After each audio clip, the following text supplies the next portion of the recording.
고유정 살인사건 5년 후 어떤 처벌을 받았을까? 2019년 5월 25일 제주도의 펜션에서 당시 36살이던 고유정이 전남편 강씨에게 수면제를 먹인 뒤 살해하고 시신을 유기한 사건입니다. 대학 캠퍼스 커플로 만나 5년 동안 사귀다가 결혼한 고유정과 피해자 강씨는 다정하게 지냈습니다. 그러나 피해자가 제주대학교에서 석 박사 과정을 밟고 있었기 때문에 수입이 별로 없었는데 아이가 태어나면서 출산과 양육에 들어가는 비용으로 인해 가정 형편이 더 쪼그라들었습니다. 이에 불만을 품은 고유정은 소리를 지르거나 물건을 던지고 강씨를 핥히고 때렸으며 흉기를 집어들 정도의 극심한 가정폭력을 저지르기 시작했습니다. 차마 여자를 때릴 수 없어 당하고만 살던 강씨는 2016년에 고유정에게 이혼을 요구했습니다. 이혼 이후 강씨의 수입이 불안정하다는 이유로 양육권은 고유정에게 넘어갔고 후 2년간 강씨는 아들을 만날 수 없었습니다.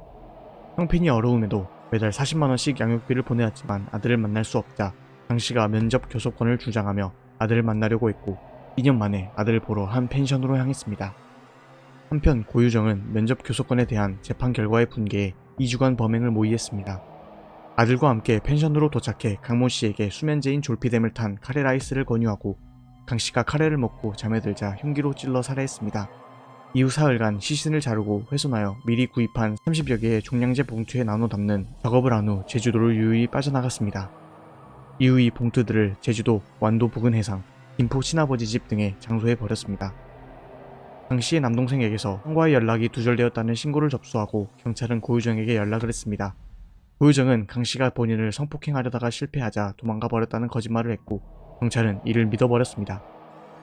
강씨의 남동생은 인근 펜션의 CCTV 영상을 제출했고 경찰은 이를 토대로 단순 실종사건이 아니라 결론지어 펜션 수색을 시작했습니다. 경찰은 루미놀 검사로 강씨의 것으로 보이는 다량의 혈흔을 찾아냈으며 다음 달인 6월 1일 경찰이 고유정을 긴급 체포했습니다. 피해자 강씨의 유해를 바다에 버렸다는 진술 내용을 바탕으로 해경은 수색을 펼쳤지만 시신을 찾지 못했고 경찰의 미흡한 수사로 인해 쓰레기 처리장 수색이 늦어져 결국 시신을 찾을 수 없었습니다. 2020년 2월 20일 1심에서 재판부는 고유정의 전남편 살해 혐의와 사체 손괴죄, 사체 은닉죄에 대해 유죄로 판단해 무기징역을 선고했습니다.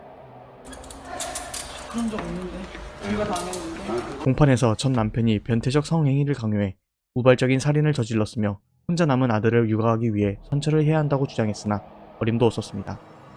2020년 6월 17일 2심에서 역시 무기징역을 선고했습니다. 검사가 피해자가 어린 아들과 만나는 장면이 담긴 CCTV 영상을 공개하며 구형 도중 눈물을 삼키며 말을 잇지 못하기도 했습니다.